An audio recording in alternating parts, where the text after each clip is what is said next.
Good morning, Alex and friends. I'm Grace. Today is Saturday, June 21st, 2025, and you're listening to Alex's News.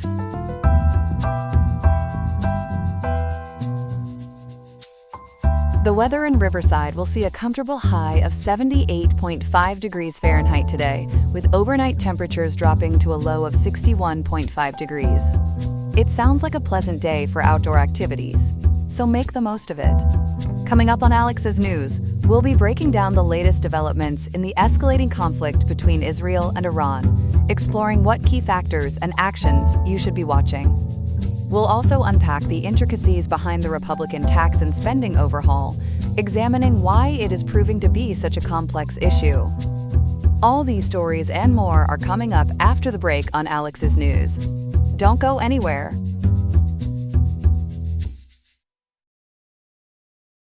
We begin this morning with a grave situation in the Middle East. The direct military conflict between Israel and Iran has now stretched into its second week without any diplomatic breakthrough.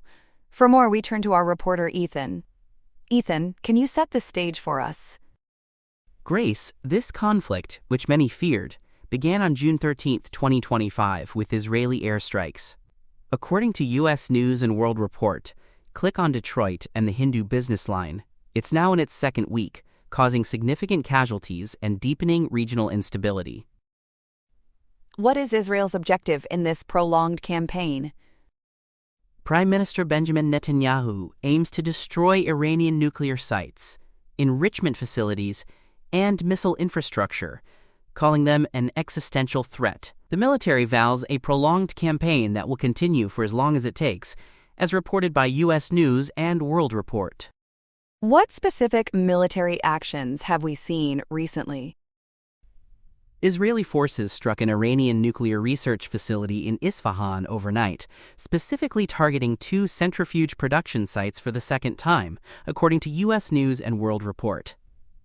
The Hindu Business Line adds that dozens of other military targets, including missile manufacturing facilities in Rasht, have been hit.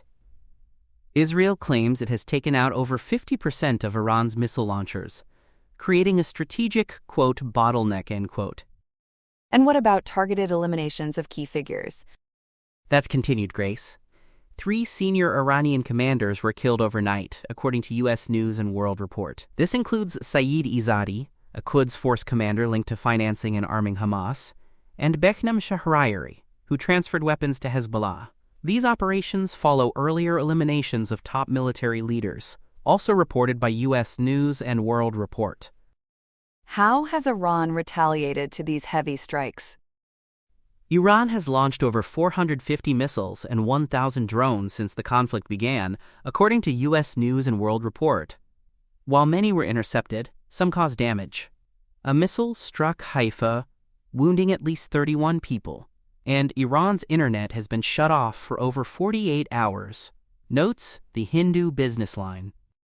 The human cost of this conflict must be immense. It is heartbreaking, Grace.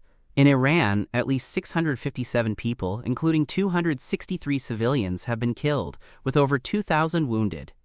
In Israel, at least 24 people have been killed and hundreds wounded by Iran's retaliatory attacks. This mounting toll is reported by U.S. News and World Report, Click on Detroit, and the Hindu Business Line. Beyond the fighting, there are significant nuclear concerns at play here. Indeed. Iran has resumed enriching uranium up to 60%, a technical step away from weapons-grade levels, following the U.S. withdrawal from the 2015 nuclear deal. The fortified Fordo facility, which is likely only accessible to America's bunker-buster bombs, remains a concern, per U.S. News and World Report. And the UN nuclear watchdog has issued grave warnings regarding Iran's commercial reactors?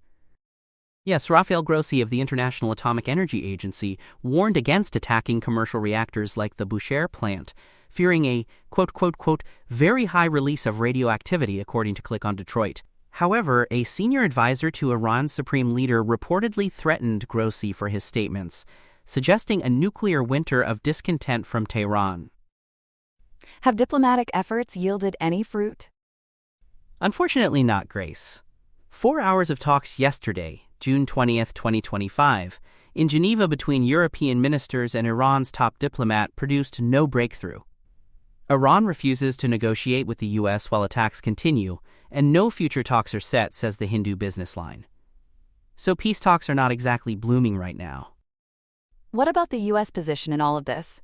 Is there a possibility of active U.S. military involvement? It's a very real possibility, Grace. President Donald Trump is reportedly weighing active U.S. military involvement, planning a decision within about 2 weeks, or by July 5th. Iran's foreign minister warned this would be very, very dangerous for everyone, according to Click on Detroit. Israel, for its part, anticipates difficult days ahead, but is prepared for a quote-unquote prolonged campaign, the Hindu business line notes. Ethan, thank you for that comprehensive report on a truly harrowing situation. We appreciate you breaking down the complexities for us. My pleasure, Grace. That was the first of our 2 big stories this morning. We'll be right back after the break. Welcome back. We turn now to Capitol Hill, where Senate Republicans are charting a truly complex course to overhaul President Trump's landmark tax breaks. They are actively shaping what the president hopes will be the, quote, One Big Beautiful Bill Act, end quote, a comprehensive legislative package aiming for substantial tax and spending cuts that he hopes to sign into law by July 4th. With only 13 days until that deadline, there are significant differences between the House and Senate approaches. Joining us now with the details is our reporter, Chloe. Chloe, this bill certainly has a big name, but it sounds like there are big hurdles too. Can you set the stage for us? Grace, you're absolutely right. The name is quite grand, and the stakes are even grander. Both chambers are united on the overarching goal of making permanent many of the individual tax cuts from the 2017 Tax Cuts and Jobs Act, which are currently slated to expire. This move would prevent widespread tax increases for millions of Americans, a priority for both sides. According to reporting from PBS NewsHour on June 18th, both the Senate and House versions agree on making those current individual tax rates permanent. It's the details within that framework that are proving quite taxing for lawmakers. Taxing indeed. So while they agree on the broad strokes, where do these different paths on individual and business tax relief begin to diverge? That's where the real negotiation begins, Grace. Take the child tax credit, for example. According to ABC News and the Economic Times, the House bill temporarily boosts the credit to $2,500 for the 2025 to 2028 tax years, indexed for inflation. The Senate, however, proposes a smaller but permanent increase to $2,200, indexed from 2026. PBS NewsHour also noted the Senate's permanent $2,200 increase from the current $2,000, which is set to drop to $1,000 without intervention. Then there are standard deductions. PBS NewsHour highlighted that the Senate draft aims to raise these to $16,000 for individuals and $32,000 for married couples filing jointly, which is an increase beyond just extending current amounts. That's a significant difference right there. What about President Trump's campaign promises, like deductions for tips and auto loans? Are those making it into the bills? They are, Grace, but with variations. Both bills, according to ABC News and the Economic Times, incorporate temporary deductions from 2025 to 2028 for tips and overtime, and they allow a deduction for interest paid on U.S.-made auto loans up to $10,000. However, the House bill offers uncapped deductions for tips and overtime, equal to earnings. The Senate is more restrictive, capping tip deductions at $25,000 and overtime at $12,500 per taxpayer. For Americans 65 and older, both bills grant a larger tax deduction instead of directly touching Social Security. The House sets this deduction at $4,000, while the Senate offers $6,000, both with income phase-out limits. It sounds like the Senate is taking a bit of a tighter hand in some areas. But what about the state and local tax, or SALT, deductions? I know that's always a contentious issue, especially for high-tax states. You hit on a major one there, Grace. This is a significant point of contention. ABC News and the Economic Times reported that the House bill seeks to raise the current $10,000 cap on SALT deductions to $40,000 for households earning under $500,000. This is specifically to appeal to Republicans from high-tax states like New York, California, and New Jersey. The Senate bill, conversely, maintains the $10,000 cap, which is considered a, quote, non-starter, end quote, in the House. So that's a big hurdle for future negotiations. We also see differences in health savings accounts, charitable deductions, and even new fees for electric and hybrid vehicles in the House bill that the Senate excludes. Interesting. And on the business side, what about corporate tax breaks and those clean energy tax credits? For businesses, the House bill proposes a 5-year full deduction for equipment purchases and domestic research and development expenses. The Senate bill makes these tax breaks permanent, which is a key priority for powerful trade groups, according to ABC News and The Economic Times. The corporate tax rate of 21%, a cornerstone of the original tax cuts, is expected to be maintained, as CBS News has reported. Regarding clean energy, both chambers aim to scale back tax credits enacted under the previous administration's Inflation Reduction Act, but their phase-out plans differ significantly. The Senate bill would phase out these credits less quickly than the House bill, which would end the credit almost immediately upon enactment. Advocacy groups fear this could threaten jobs and increase household energy costs. Now, Chloe, the summary highlights Medicaid as a, quote, central flashpoint, end quote. Can you explain why this area is causing so much debate, particularly around provider taxes? This is indeed the most contentious part, Grace. All 3 major sources, PBS NewsHour, ABC News, and The Economic Times, point to Medicaid. The House bill would prohibit states from creating new or increasing existing Medicaid provider taxes, which are currently effectively capped at 6%. The Senate bill, however, aims to gradually lower this threshold to 3.5% by 2031 for states that expanded Medicaid under the Affordable Care Act. Proponents of the Senate's reduction characterize the current 6% cap as a, quote, loophole, end quote, that allows states to artificially inflate federal Medicaid funding. This is often described as an accounting gimmick or even a, quote, money laundering scheme, end quote, as detailed in analyses referenced by Politico, CRFB, and KFF. States essentially tax healthcare providers, which counts as state spending, then draw down a higher federal match, and use these funds to increase reimbursement rates back to the same providers. It's effectively generating what critics call, quote, free money, end quote, from the federal government. That sounds like a fiscal dance. What are the consequences of closing that, quote, loophole, end quote, and who is opposing it? The consequences could be quite severe.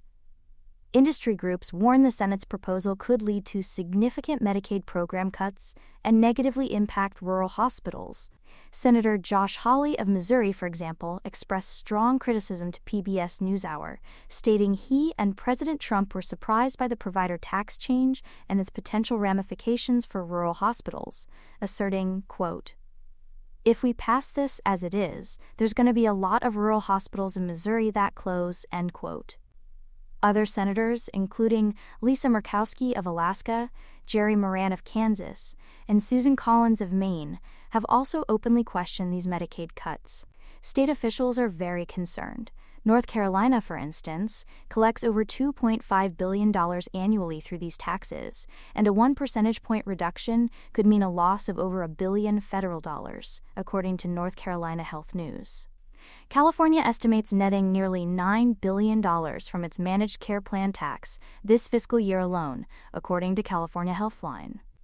It's certainly a major point of contention. And aside from the provider taxes, any other big changes to Medicaid? Yes, both versions would add an 80 hours a month work requirement for, quote, able-bodied, end quote, adults on Medicaid, where currently there is no federal requirement. However, the Senate makes a key change by exempting parents of children under 14 years old from this requirement, which is a significant departure from previous proposals, as noted by PBS NewsHour. So, with all these significant differences in that July 4th deadline looming, what's the path forward for this, quote, one big beautiful bill act, end quote? Well, Grace, Republicans in both chambers are expected to negotiate these substantial differences in the coming weeks. President Trump's aggressive July 4th deadline certainly adds immense pressure to the process, a timeline PBS NewsHour characterized as, quote, highly ambitious, end quote, compared to similar large bills. While some sources suggest passage is a matter of, quote, not if, but when, end quote, the significant opposition, particularly to those Medicaid cuts, indicates a likely delay and certainly challenging conference committee negotiations. The ultimate shape of this bill will have profound implications for American taxpayers, businesses, and our nation's healthcare system. It's certainly going to be a legislative tug-of-war. It sounds like it, Chloe. Thank you for untangling these complex tax and healthcare issues for us this morning. We appreciate your reporting. My pleasure, Grace. Sources for this report include ABC News, The Associated Press, The Economic Times, PBS NewsHour, CBS News, Politico, Tax Foundation, CRFB, KFF, North Carolina Health News, and California Healthline. In Gaza City, the daily search for food has become a deadly race for survival. The entire population is now struggling with severe food shortages. Many are close to famine. This forces a desperate search for the small amount of aid entering the area. The trip to aid distribution points is dangerous. It often goes through Israeli military zones. Hundreds of people have died near these places in recent weeks. For those who manage to get a bag of flour or some lentils, the danger does not end. They then face ambushes from thieves carrying knives. This creates a truly terrible situation. A lack of clean water and a broken healthcare system makes the crisis worse. Common illnesses can become fatal. Turning to the United Nations, its 80th anniversary is proving to be far from a celebration. The organization faces many serious problems. Global needs are rising quickly. Financial support is decreasing. Aid workers are in more danger. Funding cuts are the deepest ever, according to the UN's Disaster Relief Agency. This happens as the number of people needing urgent help has tripled. More than 300 million people now need assistance. This happened in just 4 years. Adding to the problem, 2024 was the most dangerous year on record for humanitarian workers. In response, UN Secretary-General Antonio Guterres has started the UN 80 initiative. This is a major reform plan. It might include staff cuts and merging agencies. The goal is to make every dollar effective on the front lines. In a class action lawsuit, a federal judge has stopped a recent effort by the Trump administration. This effort would have prevented Harvard University from hosting international students. The administration had tried to remove the university's certification to issue visa documents. Harvard claims this move is illegal retaliation. The university stated these actions have created deep fear. They said, without its international students, Harvard is not Harvard. It seems the administration has faced a defeat in court for now. The judge's order allows the university to keep admitting foreign students. This will continue while the lawsuit moves forward. Meanwhile, things have gone very wrong in Panama. The government has suspended some constitutional protections. This is for 5 days in the northwestern province of Bocas del Toro. This move follows 2 months of destructive protests.